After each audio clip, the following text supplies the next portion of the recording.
Today we are going to be reading Wonder, pages 206 through 227. Sorry if I mess up, and any mistakes is truly my fault, and I will work on them. We are starting at the North Pole, so make sure you're with us. Sorry, I'm also in the car. North Pole. The Spud lamp was a big hit at the science fair. Jack and I got an A for it. It was the first A Jack got in any classes all year long, so he was super psyched. All the science fair projects were set up on the tables in the gym. It was the same setup as the Egyptian Museum back in December, except the time where all the volcanoes and molecule dioramas on the tables instead of pyramids and paragraphs. And instead of the kids taking our parents around to look at everybody else's artifact, we had to stand by our tables while all the parents wandered around the room and came over to us one by one. Here's some math on that one. 60 kids in the grade equals 60 sets of parents and doesn't include grandparents. So that's a minimum of 120 pairs of eyes that kind of find their way to me. I said kind of. I'm sorry. I meant find. So let me restart that. So that's a minimum of 120 pairs of eyes that find their way over to me.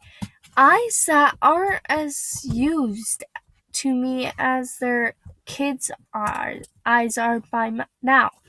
It's how compass needles always point north, no matter which way you're facing. All those eyes are compasses, and I'm like the North Pole. That's why I still don't like school events. That includes parents. I don't hate them as much as I did at the beginning of the school year, like the Thanksgiving Sharing Festival. That was the worst one, I think. That was the first time I had to face all the parents at once. The Egyptian Museum came after that, but that one was okay because I got to dress up as a mummy and nobody noticed me. Then came the winter concert, which I totally hated because I had to sing all chorus.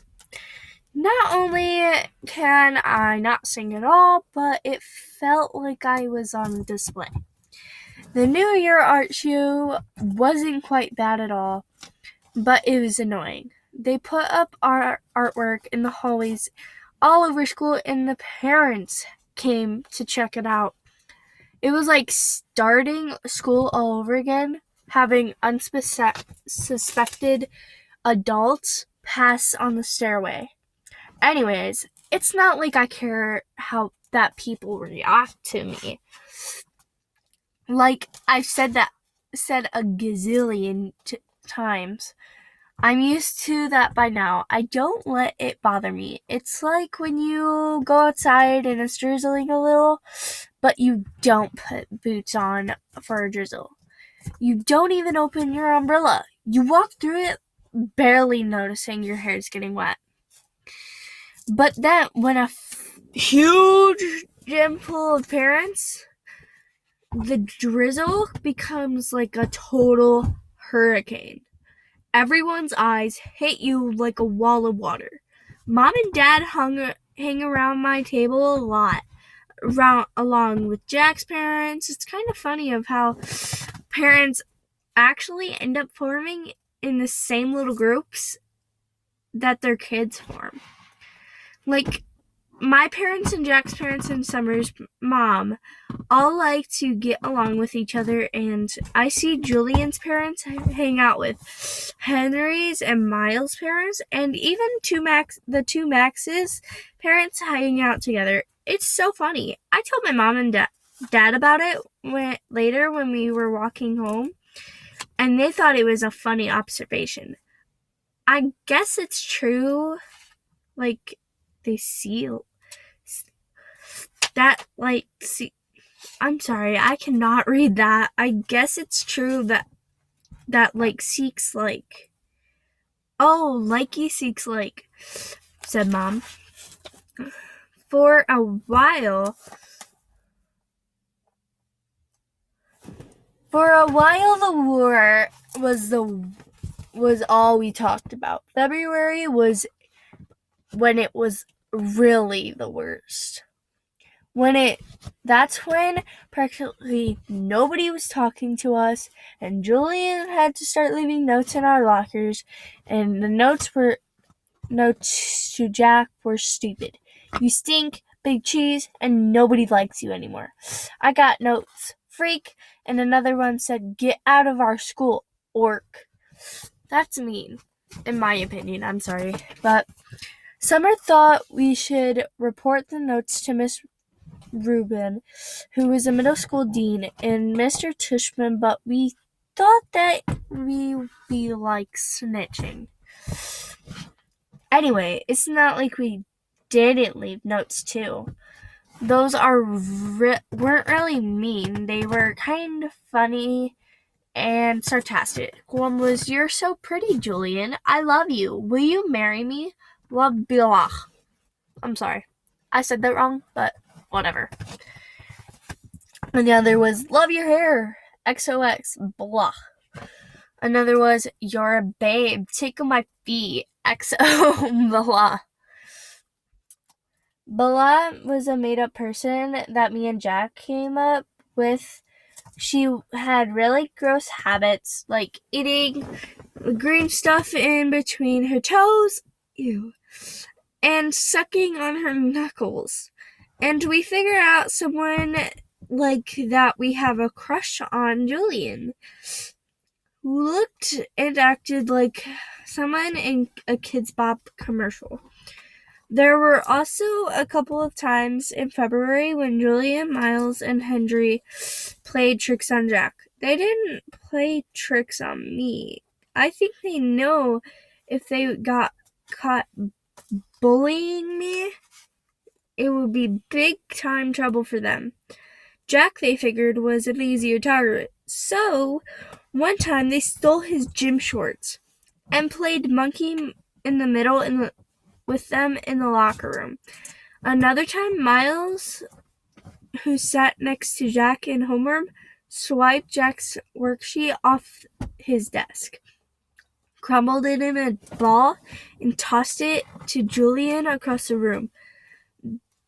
This wouldn't have happened if Miss Petosa had been there, of course, but there was a substitute teacher that day, and subs really never know what's going on.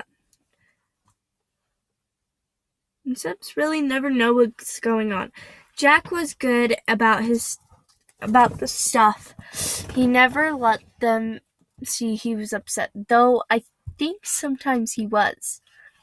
The other kids in our grade knew.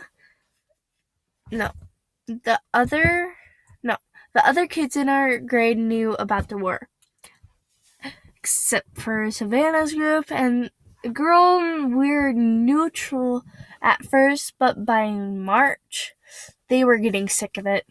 And so were some boys. Like another time when Julian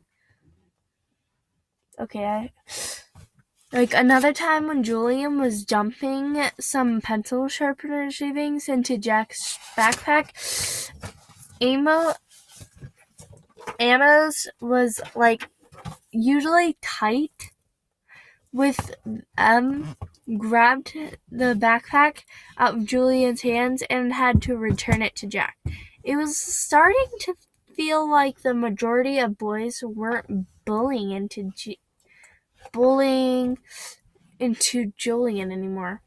Then a few weeks ago, Julian started spreading this ridiculous rumor that Jack had hired some hitmen to go get him and Miles and Henry. This lie was so pathetic that people were actually laughing about him behind his back. At this point, any boys who had still been on his side now jumped ship and were clearly neutral. So by the end of March, only Miles and Henry were on Julian's side. And I think we're getting tired of the war by then. I'm pretty sure everyone stopped playing the plague game behind my back too. No one really cringes if I bump into them anymore, and people borrow my pencils without acting like the pencil has cooties. People don't even joke around with me sometimes. Like the other day, I saw Maya writing a note to Ellie of a piece of ugly doll stationery, and I don't know why, but I kind of randomly said, "Did you know that guy who created the ugly dolls based them on me?" Maya looked at me with her eyes wide open like she totally believed me, like this.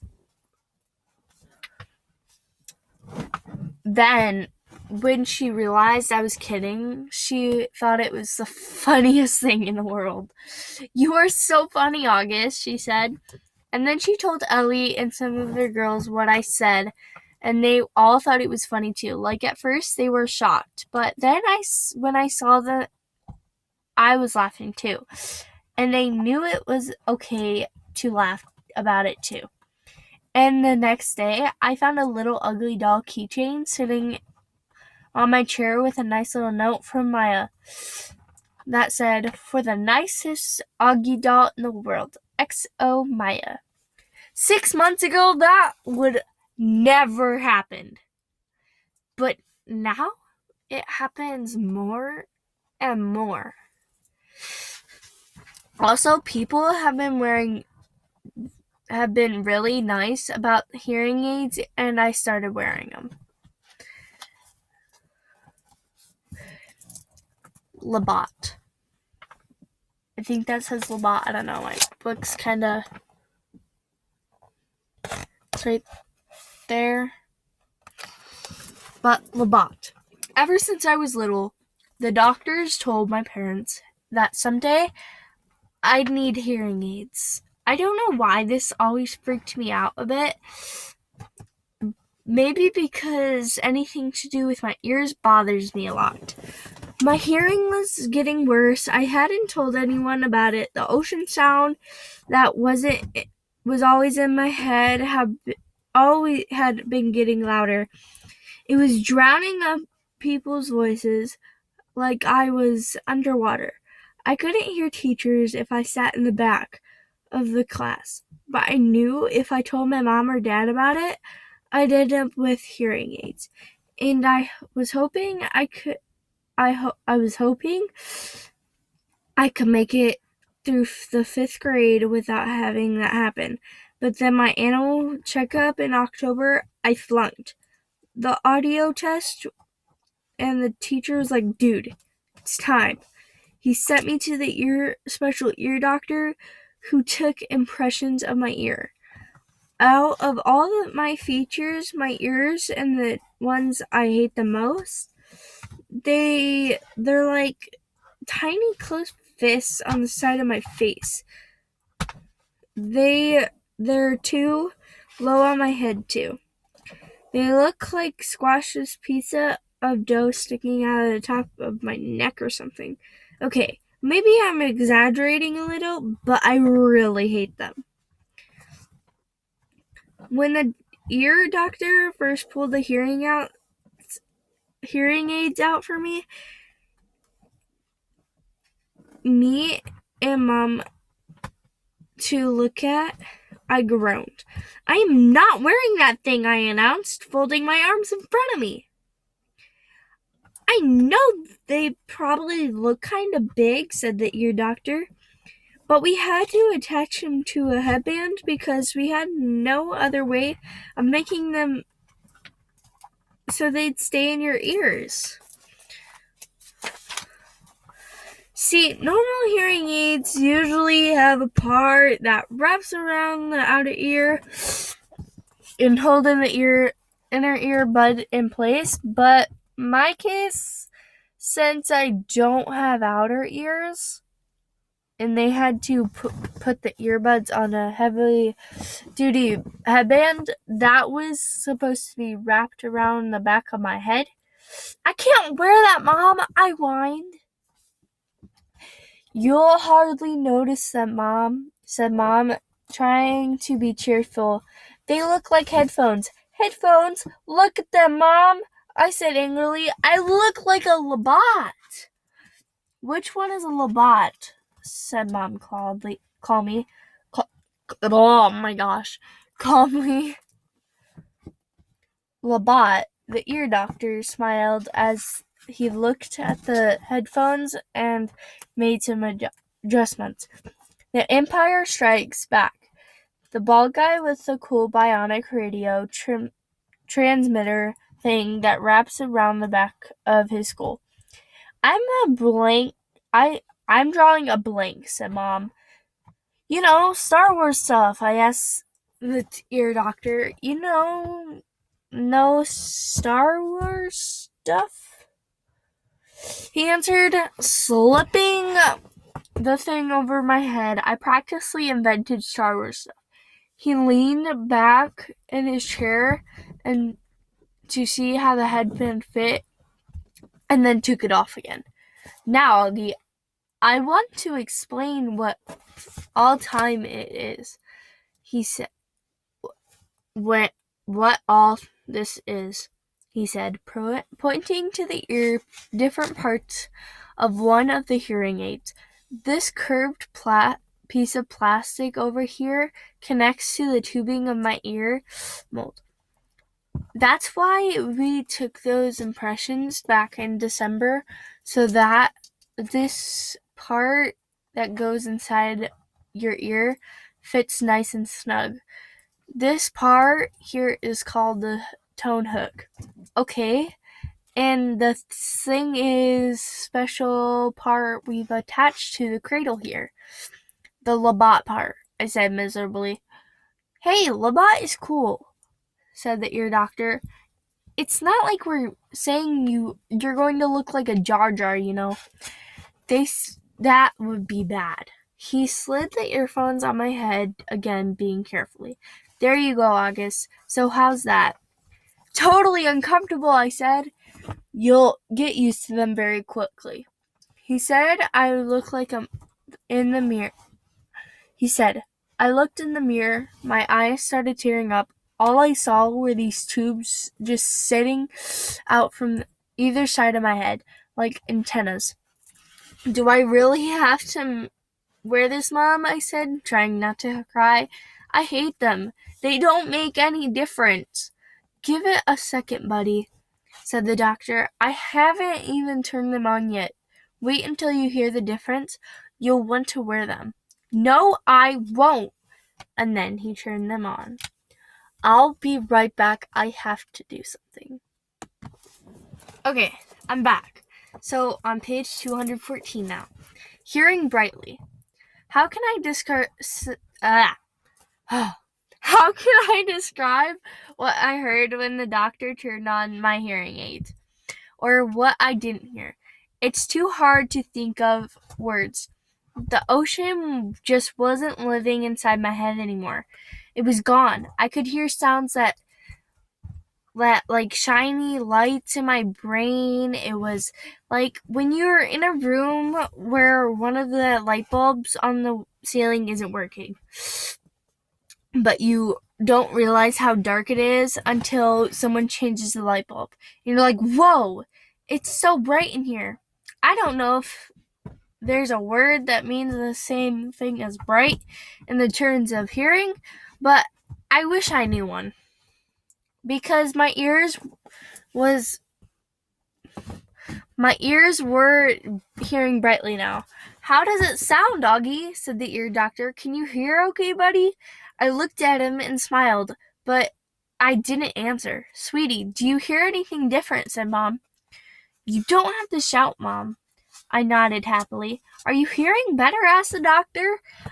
I don't hear any noise anymore, I answered. It's so quiet in my ears. The white noise is gone, he said, nodding. He looking at me and winked. I told you, oh my gosh. I told you, like, what you heard, August. He made more adjustments on the left hearing aid. Does it sound different, love? Mom asked. Yeah, I nodded. It sounds lighter. That's because you have a bionic hearing now, buddy, said the ear doctor, adjusting the right side. Now touch here. He put my hand behind the hearing aid. Do you feel that? That's the volume. You have to find the volume that works for you. We're going to do that next. What do you think? He picked up a small miner and had me look in the big mirror at how the hearing aids looked in the back. My hair covered most of the headband, and the only part that peeked out was the tubing. Are you okay with your new bionic Lobot hearing aids? The ear doctor asked. I looked in the mirror at me. Yeah, thank you. Thank you so much, Dr. James, said Mom. The first day I showed up at school with the hearing aids, I thought kids would make a big deal about it, but no one did. Summer was glad I could hear better, and Jack said it made me look like I was an FBI agent or something. But that was it. Mr. Brown asked me about an English class, but it wasn't like, what the heck is that on your head? It was more like, if you need me to repeat anything, Augie, just tell me. Okay? Now that I look back, I don't know why I was so stressed about it all the time. Funny how things you worry a lot about, something it turns out to be nothing. Via's secret. A couple days after spring break ended, Mom found out that Via hadn't told her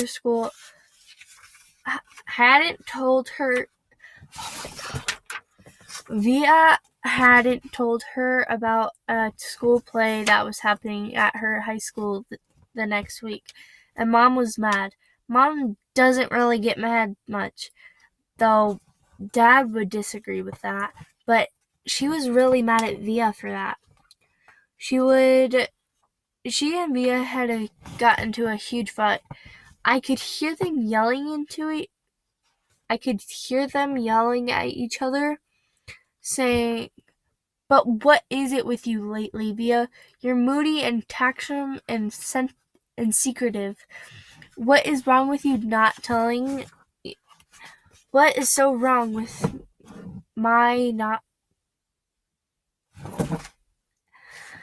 Okay, so this sounds really weird, but it says, what is so wrong with my not telling you about a stupid play? Via practically screamed. I don't even have a speaking part in it. Your boyfriend does. Don't you want us to see him in it? No, actually, I don't. Stop screaming. You screamed first. Just leave me alone, okay? You've been really good about leaving me alone my whole life, so why you choose high school to suddenly be interested in it? I have no idea. Then I don't know what Mom answered because it all got very quiet. And even my bionic robot ears couldn't pick up a signal. My cave. My dinner they seemed to have made up.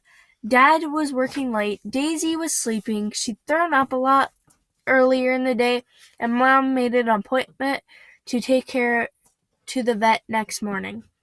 The three of us were sitting down and no one was talking. Finally, I said, so are we going to see Justin in the play? Via didn't answer, but looked down at her plate.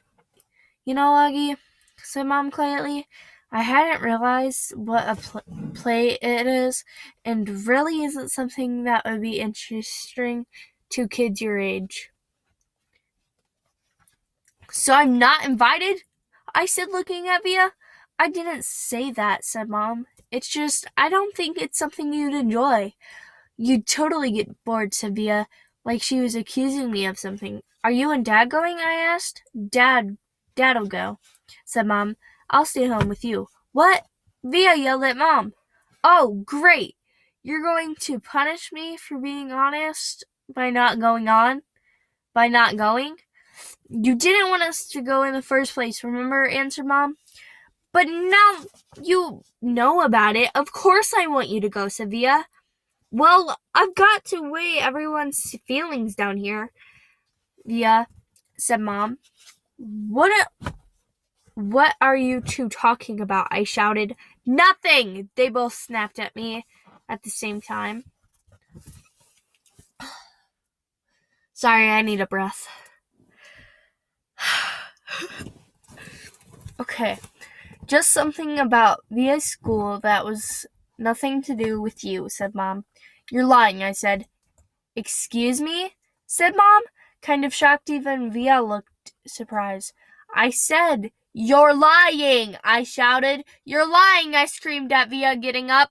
You're both liars. You both lying to my face like I'm an idiot. Sit down, Augie, said Mom, grabbing my arm.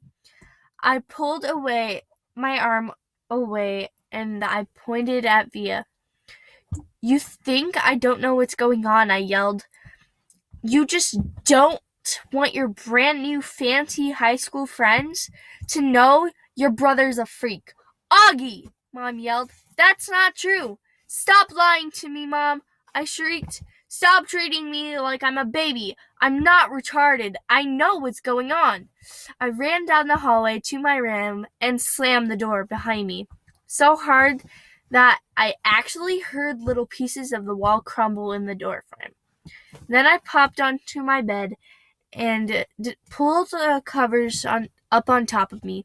I threw my pillows over my disgusting face, and then I piled all my stuffed animals on top of me like I was inside of a little cave.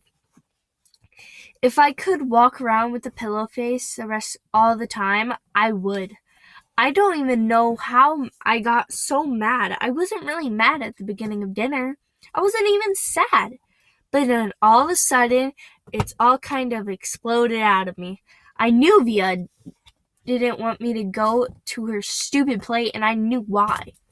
I figured Mom would follow me into my room right away, but she didn't.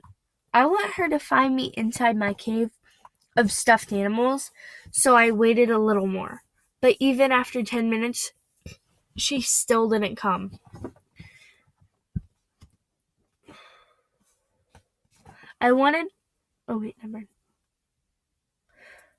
Come in after me. I was pretty surprised. She always checks on me when I'm in my room upset about stuff. I picture Mom and Via talking about me in the kitchen. I figured Via was feeling really bad. I pictured Mom totally laying on the guilt, and Mom would be mad at her when he came home too. I made a little hole through the pile of pillows and stuffed animals and peeked at the clock on the wall. Half an hour had passed, and Mom still didn't come in my room.